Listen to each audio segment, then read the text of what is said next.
Translation. Fulfilling my desire and sacrificing his own promise, he got down from the chariot, took up its wheel, and ran towards me hurriedly, just like a lion goes to kill an elephant. He even dropped his outer garment on the way. The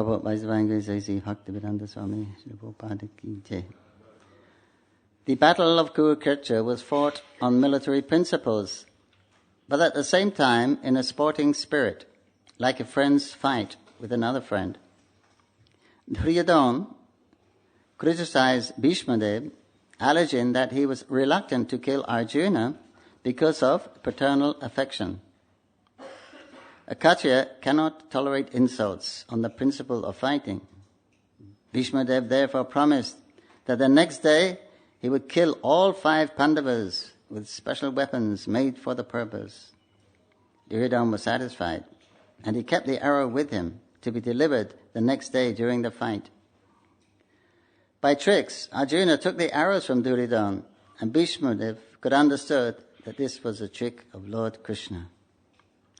So he took the vow that the next day Krishna would have to take up weapons himself, otherwise his friend Arjuna would die.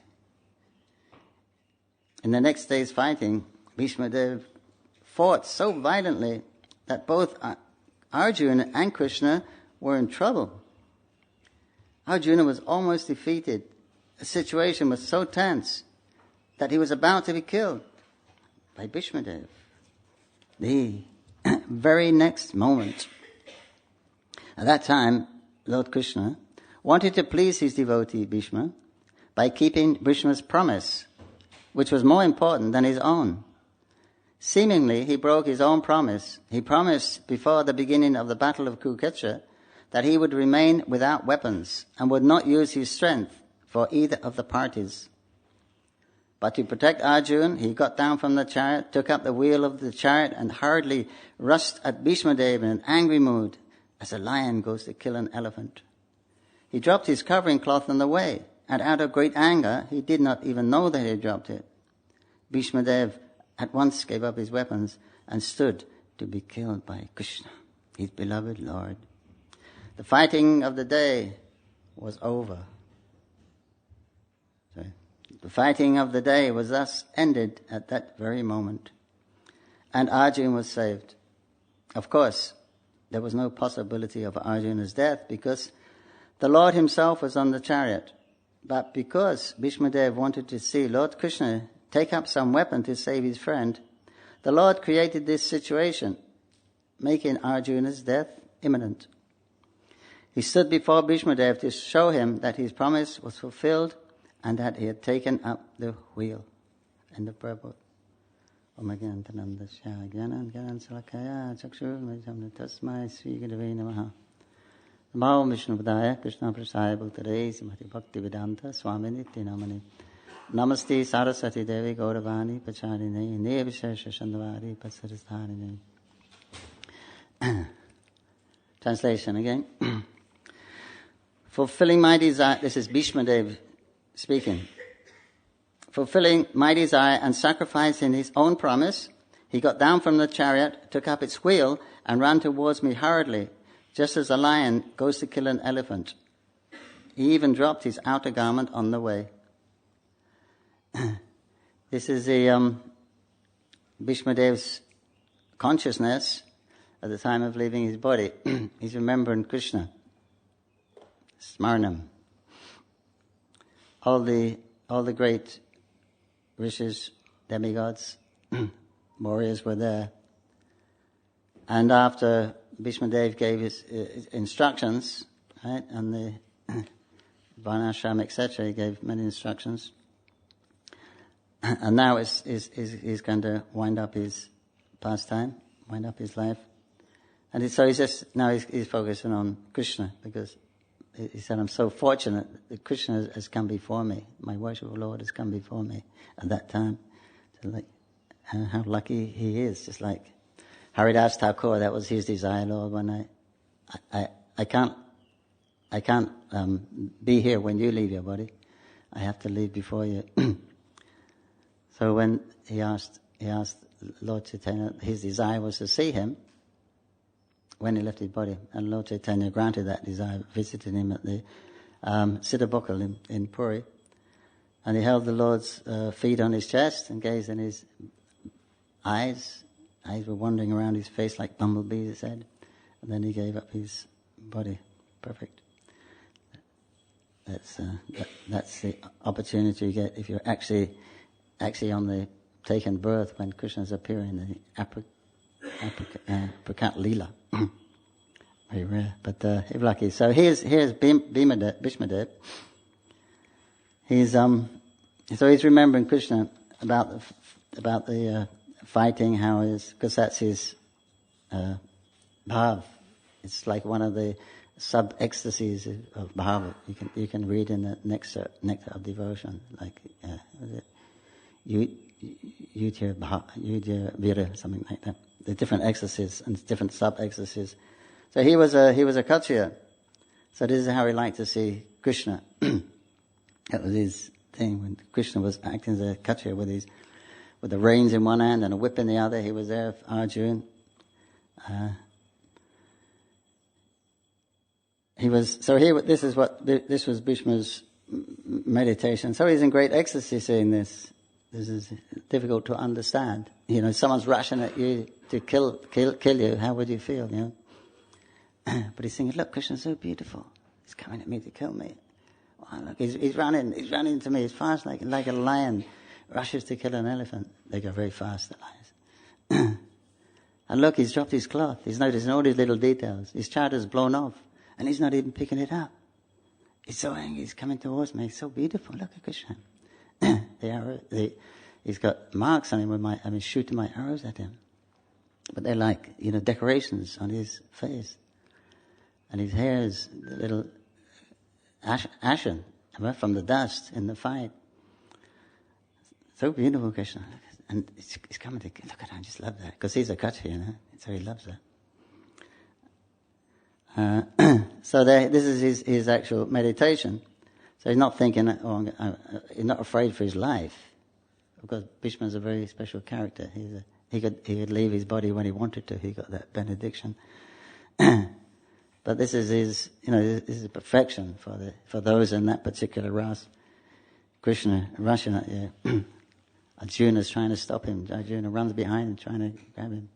Because he promised not to take any weapons. Krishna told Duryodhana and Arjuna, I give a benediction. They went to see him in the morning. Duryodhana, he went to Krishna was resting, so Duryodhana went right close to his chest. Arjuna stood at his feet, and because he was going to give a benediction, Duryodhana wanted to be right up front, but actually, when you open your eyes, you see your head first. So he first saw Arjuna. So he said, Arjuna, what would you like? The decision was, you can have me or my army. And Arjuna said, I'll choose you. He said, but I'm not going to fight in the but you can have me or my army. So Arjuna said, I'll choose you. Duryodhana was sweating at that time, because wow, what a jerk! What a fool! He's saying, great. That's what he would have chose the army anyway. But of course, you can have everything. If you don't have Krishna, then what's the use? So he was very happy to get the army. So Krishna promised that he wouldn't take part in the fight. But now he's pure devotee because of the tricks. Bhishma has some very special arrows consecrated that would kill the Pandavas. We heard the full story the other day. That were, he put so many mantras and things like that. Because when those Kshatriyas fought, Arjuna, he got all those celestial weapons. He would touch water, Arjuna on the chariot. Those chariots are big, they were huge. They weren't simple things. They had all kinds of weapons and big, stocks of weapons, different weapons. And he used to have archmen come also. So when he would invoke that particular deva who gave him the weapon, and he would invoke that deva, he would see him actually he would appear on the arrow. Then he wouldn't miss. And so he was known as the Expert Bowman, right? He would shoot with all the millions of enemies in front of him. He would clear a space of 1.5 miles. I mean, he could shoot 1.5 miles. All those coming towards him, he would make a gap like 1.5 miles wide. And he says you couldn't tell when his hand was taking the bow from the quiver, when he was putting it, when he was drawing it back. It was just like a complete circle. He had that Shakti, that siddhi, the ability that he was blessed with. So it's like a machine gun, more or less, It was so fast. It was just clearing 1.5 miles of. Krishna has to. He wants to relieve the burden of the earth, right? All these unnecessary katyas. So you've got to do something special. And also, Bhishma, he knows that Arjuna can't be actually killed because Krishna's on the chariot. And he knows the Pandavas can't be defeated. He told Duryodhana so many times. He said, you're not going to defeat it, no matter what. As long as Krishna's on their side, you don't have any chance. He didn't like to hear that. Whose side are you on anyway? You're supposed to be encouraging us. He said, well, let's face it, facts are facts. If Krishna's there, what chance do you stand? So he knew he couldn't be killed while Krishna was on the chariot. And in fact, after the battle, they came on the chariot, Krishna and Arjuna. After that finished, then Krishna told Arjuna, get off the chariot and go over there. They were a little puzzled. So Arjuna got off, did what he said, he got the chariot and stood. Then Krishna got off and went over there, then the chariot just disintegrated. He said, what happened? He said, this chariot has been hit by so many astras from the opposing side. It should have been destroyed many times, but because I was there, I nullified it. So now they're getting the result later.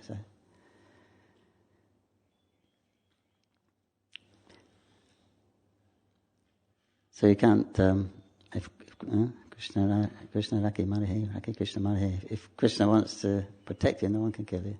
And if Krishna wants to kill you, no one can protect you.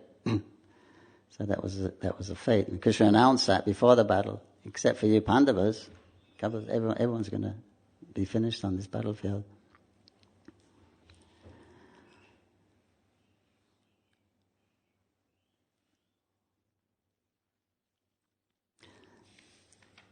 So this is the thing that's going on here. With the storyline is the whole battle and everything, but here we're bringing out the mood of the bhakti, the love of Bhishma Dev and Krishna, and it was.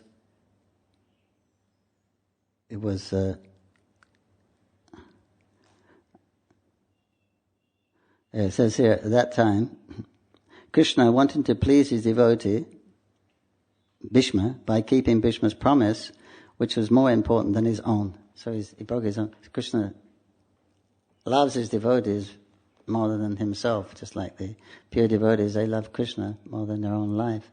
And it's the same with Krishna. He'd do anything, please, because he states, as you surrender unto me, I will reciprocate accordingly. So those who completely surrender to Krishna, and Krishna completely surrenders to those. Srila Prabhupada says you can have Krishna in your pocket if you surrender to him. So that's what it is. Except for some of the great devotees we hear about, like the gopis, which Bhishma also mentions a little later. He's talking about this. He knows. He's a Mahajan, he knows everything. He's glorifying the gopis also, who managed to have that amorous connection with Krishna. But they were so surrendered, Krishna said, I can't match that. I can't match your surrender. I can't repay you for your undivided love. Because, one reason, there were several reasons, but one reason was that the gopis, they love Krishna 100%. Everyone, the main gopis. And Krishna, he couldn't love everyone 100%. He had to love them all equally. So he's only got 100%. They've got 100%. They're giving 100% to Krishna, but he's got to give 100% to so many. How can he do it? It's a little perplexed. So he said, "I'm sorry, I can't match this kind of thing.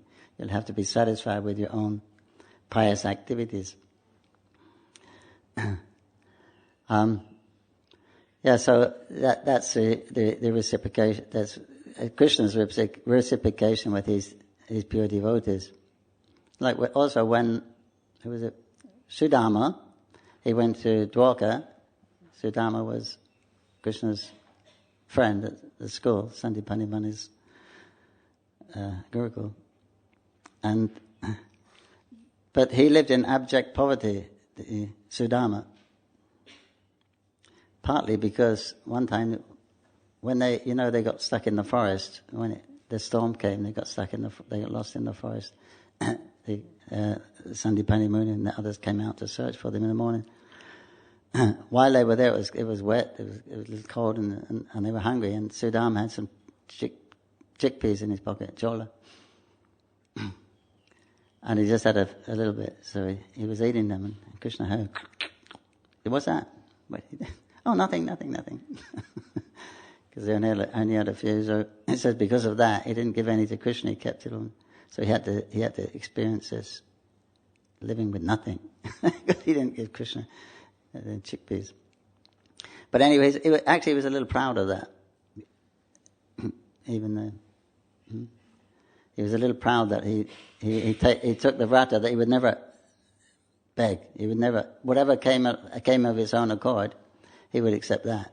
So he was a little proud of that little thing there. Of course, it's not the proper thing to do if you're in the Grihastha ashram, because you got to think of your partner also. So they was skinny and weak, but of course he was happy. He was a Brahmin, so he's happy. But she said, "Please go to Krishna. I can't live in this poverty like this all the time. Please go to your friend Krishna. He's a king, practically. He's a big prince." So he said, "Huh? I thought it was a good idea, and I can see Krishna also." But he said, "What can we take him? When you go, you should give a present." But he didn't have anything. He had nothing in the house. So then he went and begged for the locals, and they gave him some chip rice, or cracked rice. It may not have been chira, it may have been uncooked rice, broken rice, different colors, he got it. So he tied that in his cloth, and when Krishna saw that, after he welcomed in, Krishna received him, washed his feet and everything, worshipped him as he does the brahmanas, asked about his welfare, and then he said, "What do you got in that?" And he was so ashamed because Krishna's palace was gorgeous, dripping with opulence, and Lakshmi was there serving, and he had a little bit of baked rice, He was so ashamed I can't give Krishna this. But anyway, Krishna snatched it and ate it. And he was going to eat more, but Devi stopped him. So, when, and I think Krishna gave him a cow at that time, but he stayed some time, and then he bid farewell and saw him off. And Sridham was in such bliss, seeing Krishna, that he forgot what he went for. He was meant to ask him for some help. So he forgot all about that. But when he got back, then he found that his cottage had turned into a palace with servants, and it was really, really opulent. So the Acharyas are saying, why didn't Krishna give anything to Sridham when he came there? He said, well, Krishna was also, at that time, he was also embarrassed or stuck, because what Sridhar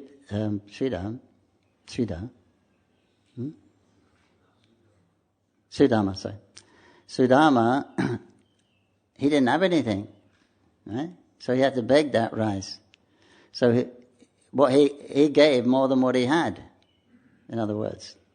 So Krishna think, how can I do that? Everything is mine. How can I give more than what I have? So therefore he was a little embarrassed, so he didn't mention it. So he just gave him a token. When he got home, he changed his accommodation to a beautiful palace and opulence. And that was also because he was a little proud of his renunciation, so Krishna also rubbed that off by giving him a very opulent situation. So this is Krishna's dealings with his devotees. So, of course, it's pastime for Krishna. He's actually angry. He takes up the wheel and he's angry, rushing at him. This is to fill the desire of Bhishma. Because I promised Krishna would break his promise of not fighting. Otherwise, Arjuna was going to go back to the spiritual world. So Krishna wanted to fulfill the promise of his pure devotee. So this is why he did it. But he did it in such a mood that Bhishma would appreciate. He was angry and rushing at him as a kachya to kill him. So he was noticing all these little details of Krishna. He wasn't concerned. He's going to afraid for our life. We'd be afraid for our lives, right? But no, he's noticing all these little details about Krishna.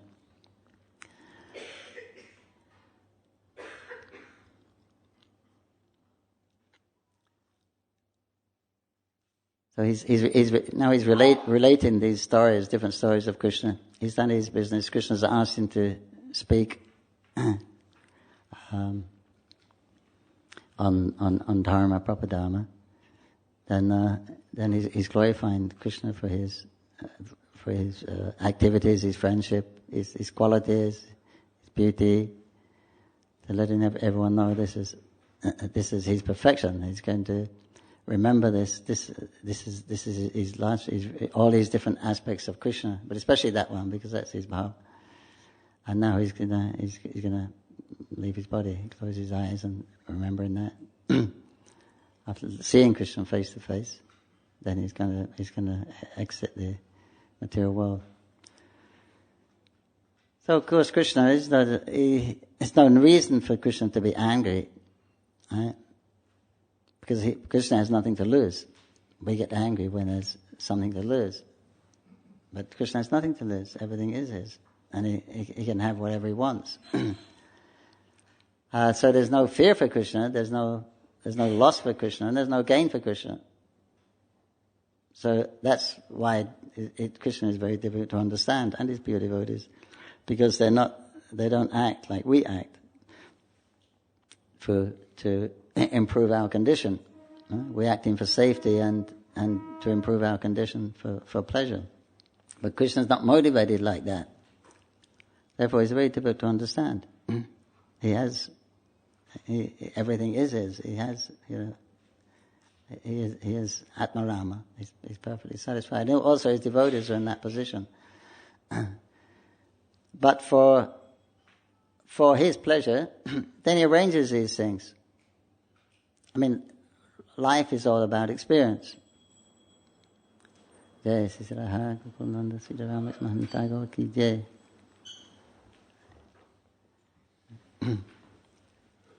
So life is about experience.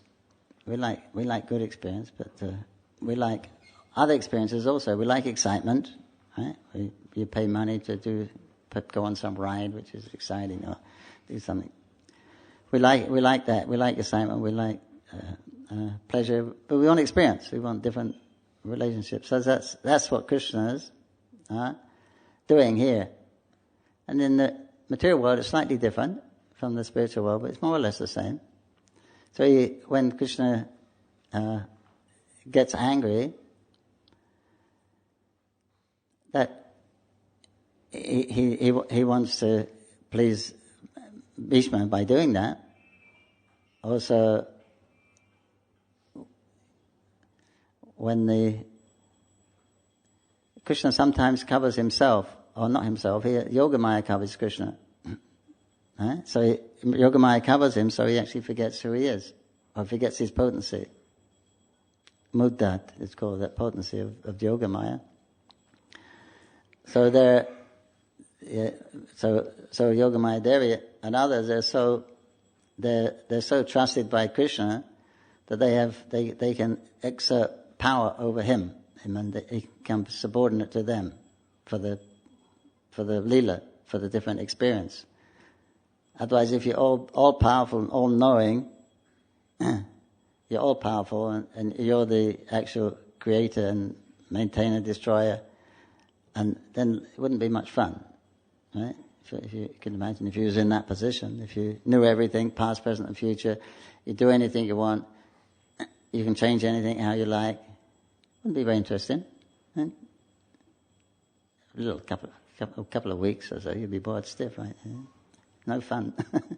So therefore, to have surprises, to have something unusual or unexpected, if you're God, you're going to know everything. So that if you know future, you can't be surprised.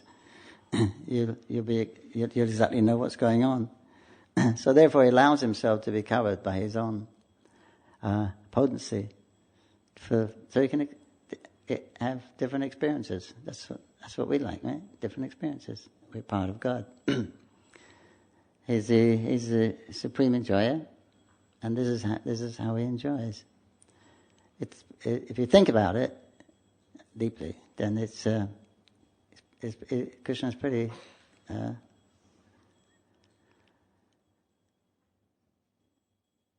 ideal person. I mean, you probably wouldn't do better if we were God, right? If we were God, first of all, we wouldn't be a cowherd man, right? Walk around with bare feet and a stick, right? That's for sure. You wouldn't think of that one. But he does. So he can and why planet of cows? Why he keeps cows? But if you think about it also, it's a very good ambience for the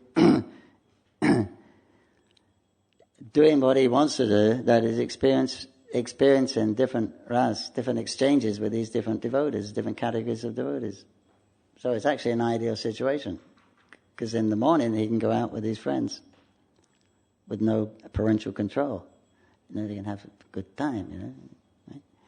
Parents are always worried, don't climb the tree, you're going to do it. And they're gone, so they can really have a good time.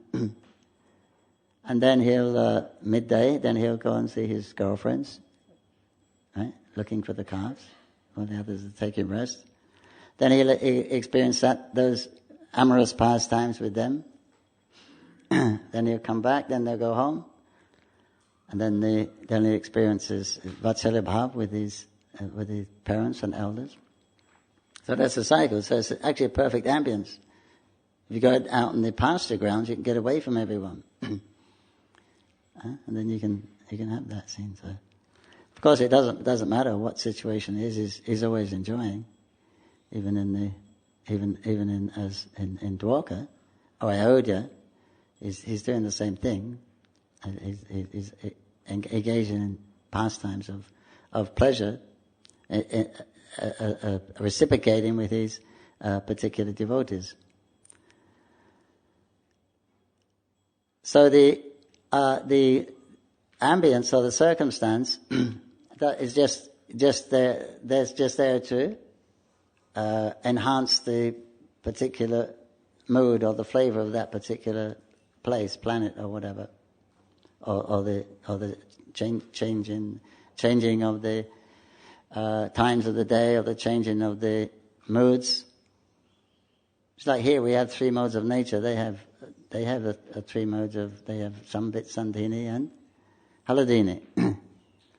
And they also, just like here in the Bhagavad Gita, it says these three modes of nature always competition for predominance. So one time one mode is prominent, one time is another, the other is subdued. So like that also in the spiritual world. The Sambit, Sandhini and the Haladini, and when each one is present, it creates a different mood. Like the Sandhini, you see everything's fabulous. All the field, the everything that's there, the land, the trees, the people, the cows, everything. It's fantastic. It's really something special, nowadays you get those, you make a photo and it's all highlighted and saturated colors and it's super real. So spiritual world is something like that. It's fantastic. It never gets boring. It actually changes. Bhaktivedanta Maharaj used to tell that. He said when you've appreciated something in the spiritual world, for whatever quality it has, then it changes in even inert things. He said, it's like the chandelier. You may appreciate the beautiful chandelier. When you've appreciated it, then it changes. Then you can appreciate it again. Then it can change again, like that. So that's with all the particular moods. So whatever it is, and the Sambit potency, then it's it's that understanding of everything. That's prominent. And then there you get that magnificence, that tingling.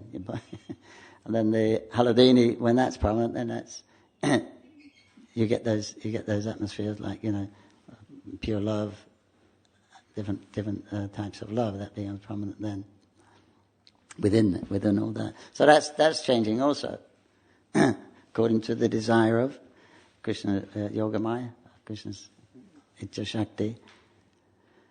So he gives them that prerogative to set this, just like we have in minute independence. They also have a lot of independence, so they can actually run the whole ambience of the spiritual world, and they make arrangements for Krishna. Like Vrinda Devi has all kinds of go-downs in the forest of Vrindavan, and they're thinking what kind of atmosphere we can create for different type of pleasure for Krishna. And she has all her assistants, and they, according to what they plan, how are we going to arrange for different type of pleasure for Krishna? So they arrange it like that. So Krishna gives them that prerogative, so he doesn't really know what's going to happen, because he doesn't want to think forward anyway. But his godhood is actually covered by the love he has for his devotees and the love that his devotees have for him. So therefore it doesn't really matter what the situation is. And even in the material world, it doesn't even really matter what the situation is. So you see, even on the battlefield, which is pretty intense, when there's a battle about to start, it's not very nice. Your adrenaline's running, your body's perspiring, everything wants to come out your body. It's a fearful situation. But even in that situation, Krishna's there. He's in the middle of it's about to be a fratricidal war. There's going to be millions of people killed. They know it. And Krishna's there smiling in the middle of the two armies with Arjuna. Arjuna's perplexed by Yogamaya. And Arjuna's speaking to him. Krishna's speaking to him, and Krishna's smiling. And his hair is moving in the wind, and his chart is blowing in the wind. Oh dear. And the sages, people saw that picture, they said, oh, this picture, seeing Krishna like that, this is worth the whole battle. Millions of lives being, just by seeing this picture, it's worth it. So it doesn't matter on the material situation, because Krishna has nothing to do with it, it's just an inferior energy. But it's acting, is supporting his pastimes also. So it doesn't really matter what the situation is. So it says there's no material impediment to prevent you from becoming Krishna conscious. There's no material impediment. There's nothing material to stop you from surrendering to Krishna now. That's a fact. I mean, the worst thing is you could have a lot of pain, but still, even in that, you could surrender to Krishna. And sometimes excess pain, you want to surrender to Krishna, right? So get rid of it. So it doesn't depend on the material situation, but because we're so conditioned into thinking we're these bodies, part of this material world, then we're always trying to adjust our life so that it'd be easier for us to surrender to Krishna. But it's not necessary. We can surrender to Krishna anytime. And anyway, now's the best time. So if you want to try and make it better, then you may actually leave this time and go. You're looking to the future. Then that's not Krishna. Not in the future. He's now. Our Krishna consciousness is in the present moment. So then, you're doing it we're doing it because we think we'd be more comfortable. It'd be easier us to remember Krishna. So you could be remembering Krishna now. So you're actually leaving remembering Krishna to do something so you can remember Krishna later. This is Maya. This is how we're conditioned. There's nothing to stop us from surrendering to Krishna right now. But we think we need a good situation to surrender to Krishna. And of course, it is helpful, obviously. You've got an environment like this. It's fantastic for remembering Krishna. So it needs some work and some preparations ahead. But anyway, we're conditioned souls. We got to go through this process of to wear out, get over the idea that we're going to create a nice situation and then we're going to surrender to Krishna. So Prabhupada said that will never happen. No. You're going to control your senses, then you're peaceful, then you can remember Krishna without any worry. Right? So let's work on controlling the senses. You could be remembering Krishna, you could be serving Krishna right now instead of trying to control your senses. As soon as you remember Krishna, your senses are controlled. Right? As soon as you engage in it, because remembering Krishna means also service, followed by service. So then your senses are actually controlled. The senses are perfect, they're engaged in doing what they're supposed to be doing. So then all the material world becomes superficial. So this is what we see going on in this pastime. The actually place, all that is all superficial. But it's great, it's fantastic. Bhishma's laying on a bed of arrows, they shoot arrows in the floor and make a bed for him. He lays on that, he's a kachya. That's great, and far out, you say. And everyone's coming, the demigods are there, the rishis are there, the warriors are there. He's a grand sight, it's a big momentous thing after the battle. Fantastic situation. So he creates that, but the main thing is, it could have been any situation.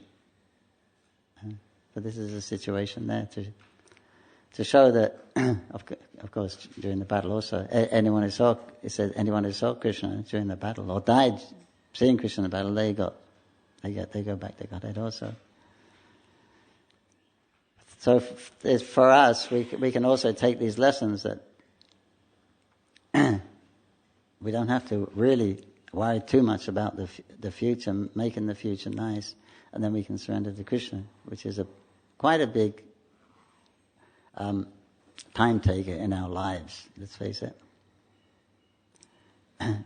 But remember, in Satya Yuga, if we were human beings, that was in Satya Yuga, everything was fantastic. Right? The government were Krishna conscious. Everything was favorable. You didn't have to work. Right? You lived for 100,000 years. There was that means practically no old age, no disease.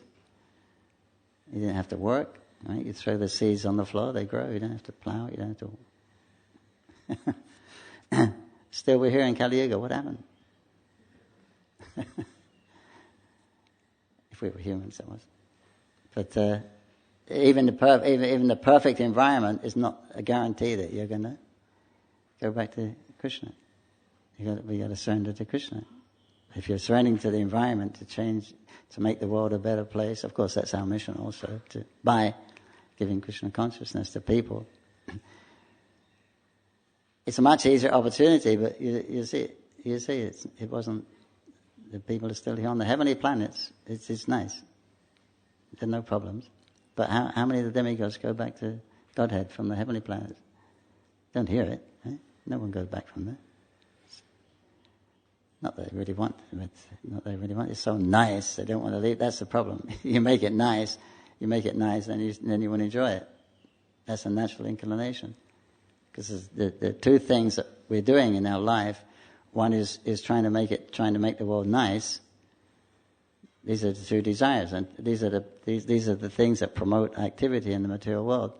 We're trying to make the future nice, and then when it's nice, we'll enjoy it.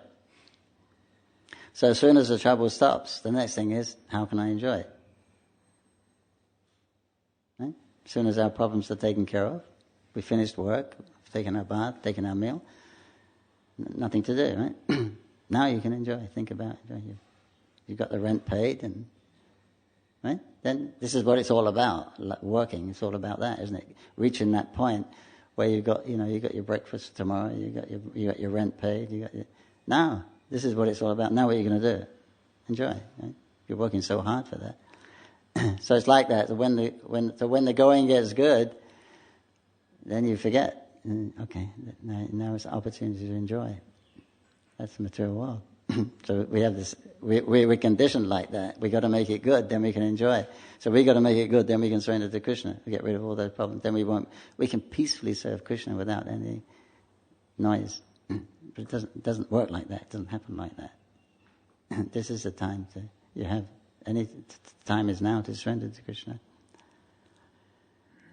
So Krishna is showing, and even in the material world, all these serious things that are going on, what we call serious things. Krishna goes through all those things, right? All the demons, armies, monsters, whatever, biggest things.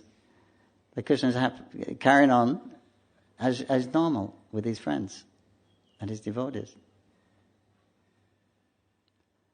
And the only problem is generally the separation of Krishna. That's really the only problem. And that separation is caused, is that feeling of separation is caused by love. The pain of separation is because of love.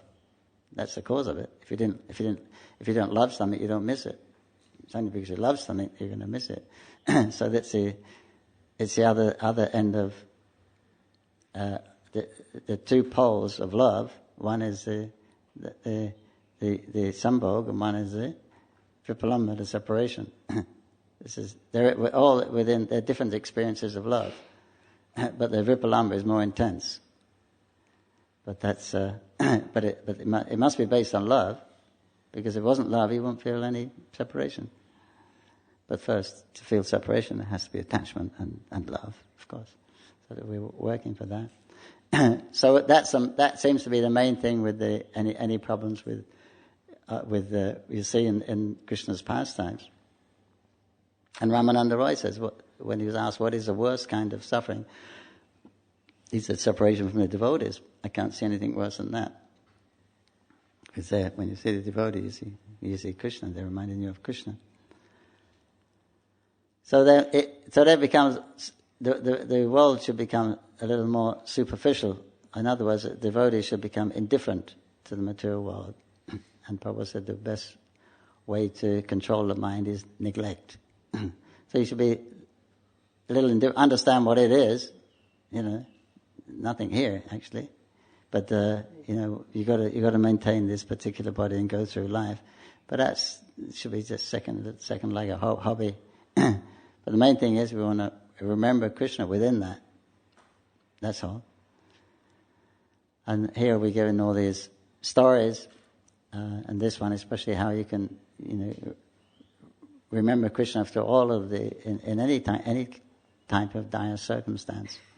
So that's what Bhishma Dev is revealing amongst many great personalities. So they're going to take his word seriously because he's the Mahajan. And this is his conclusion. Now he's just talking about how wonderful Krishna is. He's looking at him, noticing all the detail, how his cloth, his yellow cloth is sparkling. The folds in his yellow cloth, they catch the light, and like lightning streaks. He's like noticing all these little things about Krishna. And that now he's going to just hold that picture and memories, and he's going to leave his body. So this is one of the success stories in Śrimad Bhagavatam. How he's passing away of Bhishma, and Lord Krishna has kindly appeared before him. So we pray that Radha Gokulnanda Sitaram, Lakshmana Hanuman, And Nitai will bless us with that same opportunity, that when we leave our bodies, we'll be able to be absorbed in the memory of Krishna. Wonderful Krishna. Jai Srimad Bhagavatam ki Jai.